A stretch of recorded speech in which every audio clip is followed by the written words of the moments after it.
What's up, y'all? It's your girl Sakina, and I'm back for another review. This is my review for The Real Housewives of Salt Lake City. Y'all, we are back at it again. This is season 2, episode 1. Baby, the way that this intro just went down, okay? It started off exactly where it needed to start off. We see that the girls are getting ready to get on a party bus. Everything is good. Production is setting up. Jen enters the party bus, and then she gets a call from Sharif. And you could see, like, her face was just like, oh crap, something going down. She whispers to Whitney, can you take my mic off? Like, turn it off for me. And then she goes and tells Heather off the bus that she just got some bad news and she has to go. So she goes and grabs her things and she's out of there. 12 minutes later, the police, the SWAT team, the FBI, everybody then swarmed this party bus looking for Jen Shah. And the girls are shook. Like, what do you mean? Like, huh? What? We see that they're at her house with a search warrant. Baby, it's going down, okay? Whitney Googles what's going on, and she sees that she is being charged or accused of fraud, her and her assistant. Remember, she got like 20 assistants because what does she do for a living? We still don't know, but what we do know is that she's stealing the church's money, okay? In the words of Funky Dineva. Listen. Baby, it's a whole lot to Miss Jen. Baby, this is a Real Housewives of Beverly Hills part 2 because the girls don't want anything to do with Jen. They're trying to figure out if they're going to get in trouble. The producers are asking, what do they know that they're not telling production? And who gave them the hint that she was with the girls and where she was at a certain place in time? Now, I know some people are thinking that it was her husband. Some people are thinking that, this is just the show and, it's not really hard to figure out where she is during filming. Baby, we don't know, but I would like to get down to the bottom of it. I feel like this is going to be a good season because when the housewives get to scamming, that's when the people really tune in and that's when the shit really pops off. But let's go ahead and, get into these taglines and the rest of this episode. But I just felt like that was some excitement. I'm here for the mess. Just tagline, the only thing I'm guilty of is being Shamazing. Girl, that was dry. That's not something that's going to captivate the audience. Move along. In a town of beauty and beast, there's only one wild rose. Okay, Whitney, that was cute. I like that. You don't have to like me. I love myself for the both of us. Okay, that's Lisa. Typical Lisa. Self-absorbed, only worried about her. So it's fitting. I have plenty of everything, including opinions. That's the new lady or the new housewife. Her name is Jenny. So, child, we got 2 Jens. Okay. They doing this whole bringing in an Asian woman just like they're trying to incorporate more black women. Okay, we just gonna see how Miss Ma'am goes along. I may be known for my ice, but I always bring the heat. Meredith, okay. She's a little bland last season. I liked her in the beginning, but then over time, she just got a little boring. So, yeah, I just hope that we don't see her son as much as we did in the first season. That's my main concern. If you come for me, I will send Jesus after you. Okay, Mary, girl, we know. Okay. I know that's right, Heather. I was raised Mormon, but now I'm raising a glass of champagne. Cheers, girl. Y'all know Heather is my fave, so I'm excited to see my girl back on TV. We see Jen then stole the elderly's money and bought another chalet, or I think that's how you pronounce it, y'all. I can't be trying to talk about somebody and pronouncing it wrong, but nonetheless, she has moved. Now, the people was saying last season anyway that wasn't even her place. Mind you, she said that the lease was up, so they were obviously renting the place out, and they were saying that that's not really where she lived, and she pretty much just rented it out for the show's sake, and that they lived somewhere else. Now, they moved somewhere else, and she's giving a tour to Lisa because Lisa came to visit her, and I just would say that we would all be drunk if we were playing a drinking game for however many times Lisa said, I love this. Oh my gosh, Jen, I love this. Oh my gosh, Jen, I love this. Jen, I love this. Girl, we get it. You like it. We love it. Girl, move on. So now Jen is, flaunting all of these things, and it's just like, okay, girl, now we looking at you with the same glasses we looking at Erica Jane with, okay? You sit here spending up all this money, and it's really not even coming from you. You sitting here spending money on the elderly. Remember, they had caught her, or not spending money on the elderly, but she's spending money from the elderly. And remember, They caught her on voicemail, okay, sounding like Jen Shah, collecting the coins, scamming the people. Nonetheless, now she is saying that the people are jealous of her and Lisa's friendship. Remember, their friendship kind of came out of nowhere last season, and Lisa was, team Jen all the way, even though she said she didn't like drama and stuff like that. But Jen, nobody is jealous of you and Lisa's relationship because, yeah, she might be trying to pull a Lisa Rinna because you may have put in some money for that alcohol business of hers. But I don't know. I'm just making an assumption. This is all alleged, so don't be trying to come for me. So they get to talking about what's going on in Jen's life. Honey, the pandemic hit, and then 6 months ago, her and Sharif came close to getting a divorce. He had contacted a divorce attorney because he felt like he was no longer a positive figure in her life. She was lashing out and doing the most, and he just felt like he couldn't help her. So he walked away from the situation. Now, a lot of people felt like, okay, yeah, he was dealing with a lot when it comes down to Jen. But we also was giving him the side eye because he wasn't making time for his family, and the fact that he couldn't take the day off to be with her when her father passed away, that was definitely something that had all of us looking at him like, boy, what the fuck? No, sir, that is unacceptable. So she has built this resentment towards him, and she was lashing out like she typically was, and they gave a couple of flashbacks because we know the tornado that is Jen Shah was definitely wreaking havoc amongst the people. But she was saying that she was doing what she typically does, and he just had come to a breaking point and he couldn't do it anymore. So a divorce attorney had contacted her, and she said that she was devastated. But, I guess they're on the right track, or they're trying to work towards something because they both believe in not receiving or not getting divorced, because she came up Mormon and then she converted to be Muslim for Sharif, and that's frowned upon in their community, so they trying to make it work. I said, okay, well, I hope that you're in therapy, ma'am. She said that this has taught her how to ask for help when she needs help and all of that. So, we'll just see. Only time will tell how much of a changed person Jen is. But did y'all hear her say that she don't want to start over and all of that, and ain't nobody getting a divorce in a relationship? Girl, he already don't like how you act in public when you get to lashing out and all of that. Now you sitting here stealing money from the people. That's not a good look, girl. Get ready to sign them papers, in the words of Usher, okay? Because he is not sticking around for that. I guarantee that. And if he does, that'll be a shocker. Is there trouble between the brunettes, Meredith and Lisa? Obviously, Meredith feels some type of way because of Lisa's relationship with Jen, and vice versa. Lisa is feeling some type of way because of Meredith's relationship with the blondes, Heather and Whitney. Listen, y'all gonna have to get over that because it's really not that deep. Lisa is feeling some type of way because, the blondes were calling her dismissive and all of that. The BS that they had went through last year. It's not even that deep, Lisa. So I'm gonna need both of y'all to get over it. It's done. It is what it is. And let's move forward. Did y'all hear when Jen said, I'll go to jail for you, Lisa? I haven't gone to jail yet. Very foreshadowing. Meredith, we see that Heather comes to visit her, and they get into the conversation of her and Seth's relationship. Child, it sounds like they on the same shit that they was on last season. He ain't around. They still have arguments.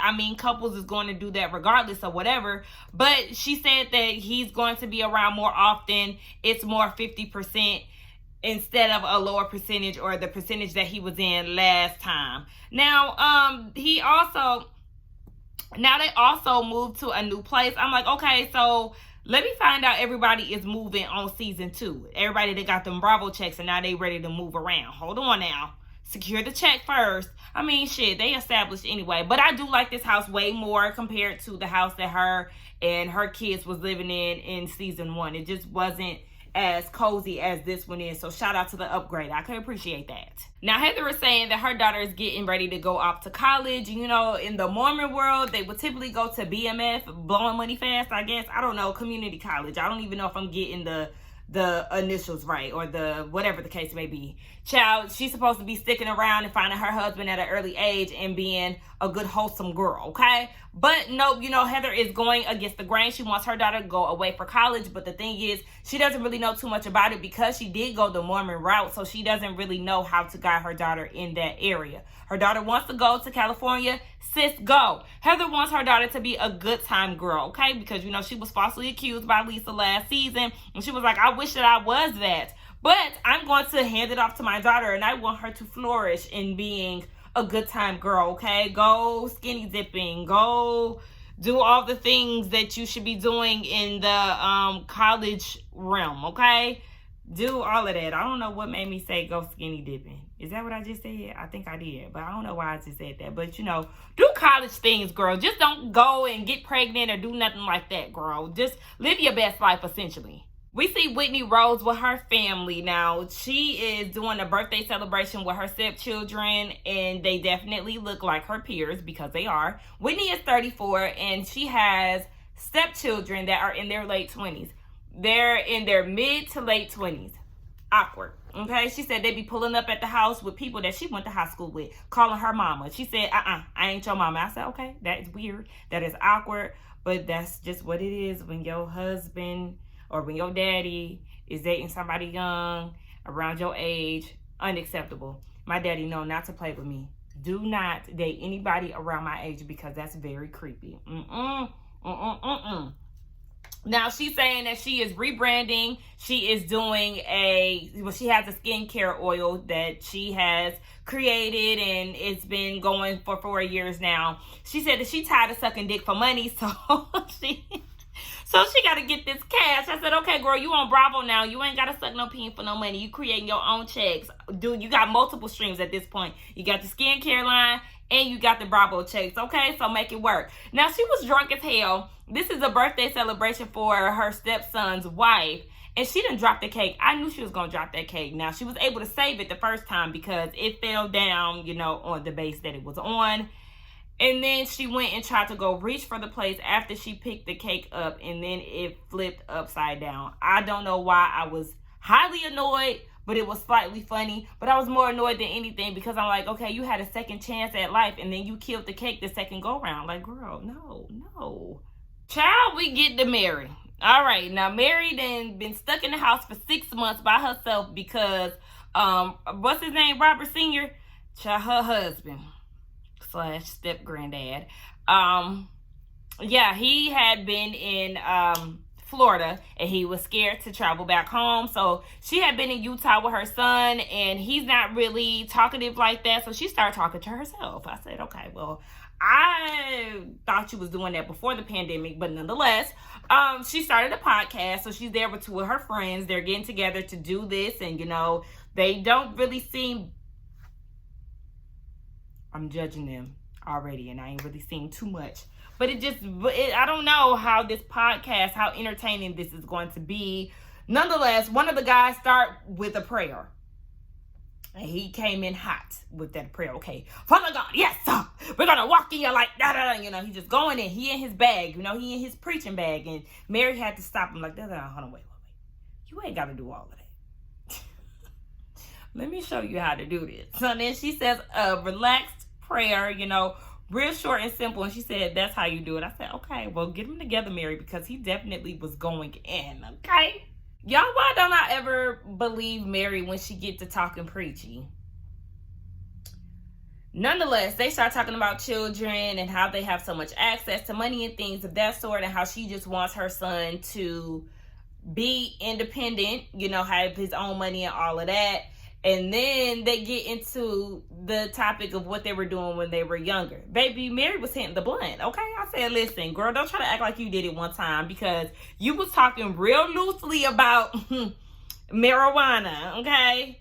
Miss Ma'am, girl, you was smoking it down. You was blowing the bags down back in the day, girl. And then she went into how she didn't feel accepted when she was younger, and how she's serving a purpose for God, and she's here to spread the gospel, and she started wiping tears that wasn't there. And I was like, all right, Mary, do your thing, girl. But I could never get into her when she's you know, trying to spread the word. I'm just looking like, okay, girl, the spirit ain't there for me, but maybe it's not for me. Maybe it's for somebody else, ma'am. So we get introduced to the new housewife, Jenny, and I mean, she seems all right so far. She gets introduced to us by Lisa. Lisa's son and Jenny's son, they go to school together. They're best friends, and that's how they got together. Like, they were pregnant at the same time when they got introduced to each other. So the rest is history. I did like this scene because it did seem pretty organic to me. Like, they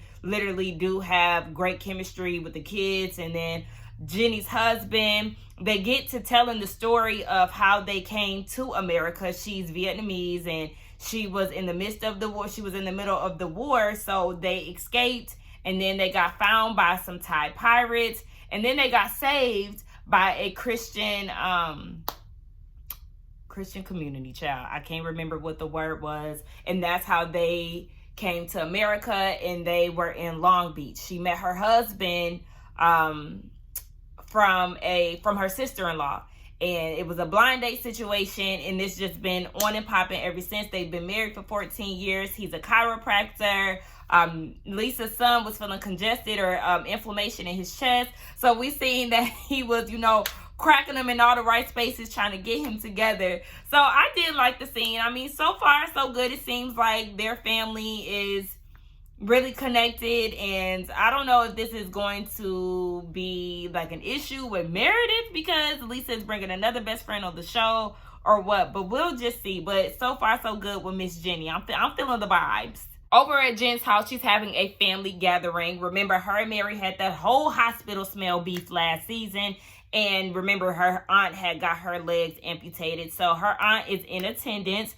Her mother is in attendance. And I was very surprised because I don't know, like, God forbid anything happened to her mother. But I thought her mother was not around. Because the way that she spoke about her dad, it made me assume that that was the only parent that she had around. So, yeah. But, you know, thank God her mother is in attendance as well. And she has some little cousins and all of that. They're getting together because her son is turning 27. Y'all know, baby, Sharif Jr. Hey, boo. I know I might talk a little shit about your mama, but that don't got nothing to do with me and you. Like, you know, we're the same age. I'm a year older, but, you know, that's nothing is wrong with that. Nonetheless, Jen is saying that the dynamic between her and Sharif is a little off, and that Sharif is pretty much like the male figure, head of the household when it comes down to the family. He's the, hold on.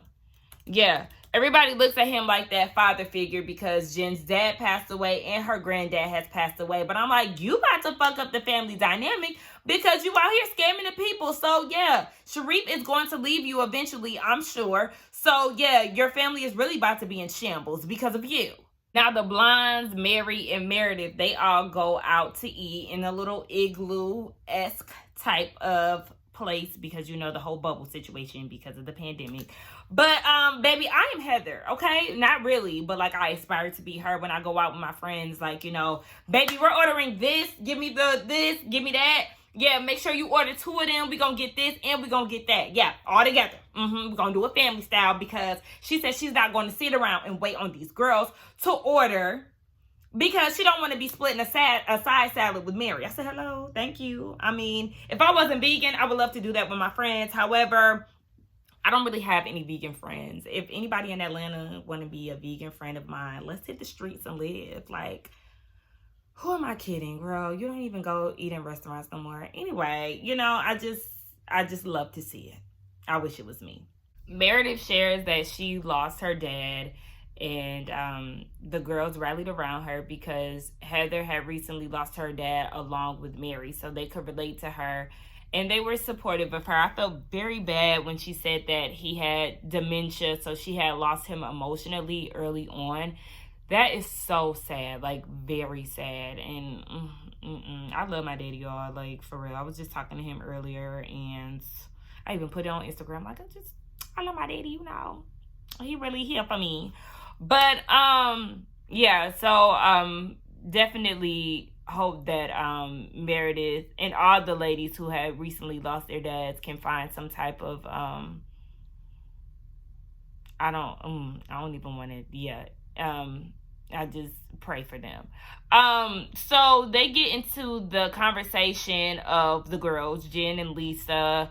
Meredith has heard from Lisa. She hasn't really been talking to Jen. Heather hasn't been talking to either one of them. And Whitney is very surprised to hear that Heather hasn't been talking to Jen because, they were really close. Even though they had some bumps in the road towards the end of the season, they were trying to work it out, but apparently they haven't had any type of conversation. Whitney looks very pretty in this scene. I love a real natural look. I loved her outfit. Her hair was just really nice. Like, shout out to Whitney. She looked really good. So yeah, apparently Jen had been online calling Heather a racist or retweeting things that are insinuating that Heather is a racist. And she said, Jen fills her up with all kind of friendship juice and she's drunk on it. And Mary looking like, huh?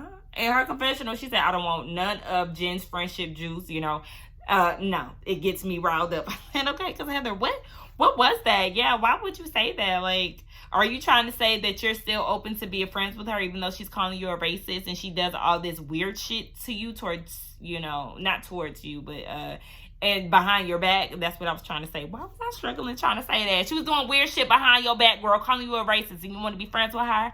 Huh? Hey, Mary be looking scary as hell in her confessional. You want to be friends with somebody who talks crap about you and makes you feel like crap? Huh? I don't understand. I'm scared.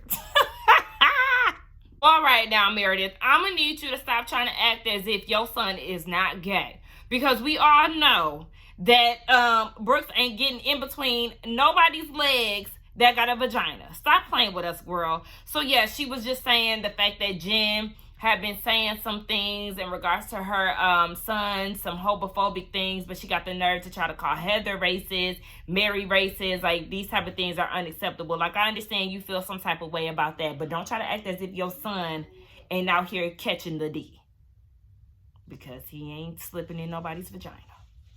So then they start getting into the conversation about Jen and Lisa's friendship. Now, it is confusing to Meredith because they really weren't even close like that until after they left Vegas, when Jen really showed her ass and was doing the most.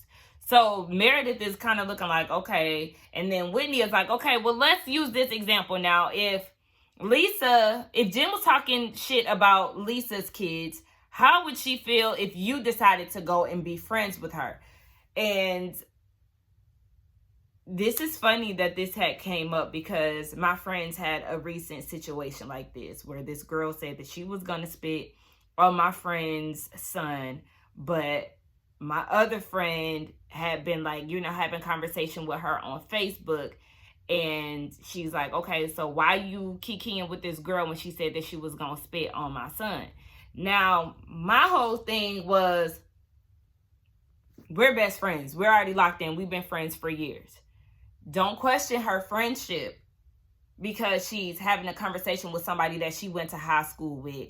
When you have little back and forth with people online, but you know that it's not going to go anywhere. You know that y'all not going to try to meet up in person or nothing like that, but y'all know each other and you might see it's something funny and you react to it or whatever. Like, that's what it was. So it's just like, don't question my loyalty to you when I've done nothing to cross you.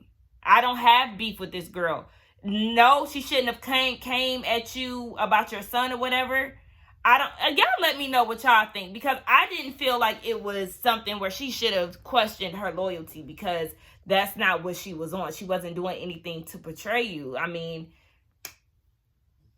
did I say portray? Betray. Anyway, Meredith was saying, it is what it is. It wouldn't be me, but Jen probably needs a friend right now. And, you can't fault her for that. I mean, you can't dictate who should be friends with who. At the end of the day, y'all old as hell. And I'm sure Lisa ain't trying to do anything to stab you in the back. Meredith, you know that Lisa worships the ground that you walk on. She showed that enough last season. The Blondes get their families together for a Shabbat, and let's just get down to what really went on. So Lisa and Meredith were talking about Meredith meeting up with the Blondes and Mary, and then that prompts Meredith to say, it's all these names. That prompts Meredith to say that Heather wants to apologize to Lisa. And Lisa was like, yeah, she just really doesn't want to be labeled things that she's not. So then that prompts Lisa to tell Meredith that she should have a conversation with Jen. Meredith ain't trying to have a conversation with Jen. She just really wants, if she's going to apologize, she wants her to apologize to her family. Because remember, Jen went around telling the girls about Seth and Meredith's marriage and their separation, some possible cheating and all of that. So Meredith really ain't trying to feature Jen, and I don't blame her. And then on top of that, she was talking about Brooks, who ain't a saint, but whatever, you know, that's her child, so she gonna protect him regardless of whatever. Meredith is tired of Lisa trying to compare her issues with Heather because it's really not that deep. Yeah, the girls thought you was a mean girl. It's nothing compared to Jen talking shit about her family or spreading information that ain't have nothing to do with her. So it just looks like their friendship is definitely on the rocks because Meredith, it is seeming like you're wanting her to pick sides because you're asking her, did you see the shit that your friend said about my son? Like, you're really putting Lisa in the middle, and it's unfair. It's just really a difficult place to be in because, yeah, you did know Meredith longer. I don't know. You knew her longer, but at the same time, just because you knew somebody longer, it doesn't mean anything per se. I don't know. I couldn't be in the middle. That's all I know. Because even thinking about it, I'm conflicted. I'm like, I don't know. You don't want to tell your friend who not to be friends with. But, you know, I would feel some type of way if, you know, you're my fan. Child, y'all know what happened. My camera cut off. It's being ghetto. But yeah, I mean, I don't know. I don't know. Anyway, y'all let me know what y'all thought. What's y'all thoughts between the brunettes and, you know, do y'all think they friendship gonna last or not? Because, yeah, when y'all families are close, you would kind of, like, want your friend to protect your family because they're basically your family. We didn't spend all this time together. Like, yeah, I need you to defend my kids as if I would defend yours. Anyway, let's get down in the comments and talk, baby. I'm hungry, I'm tired, and I'm hot. Don't forget to like, comment, and subscribe to my channel, and I will see y'all in the next one. Bye.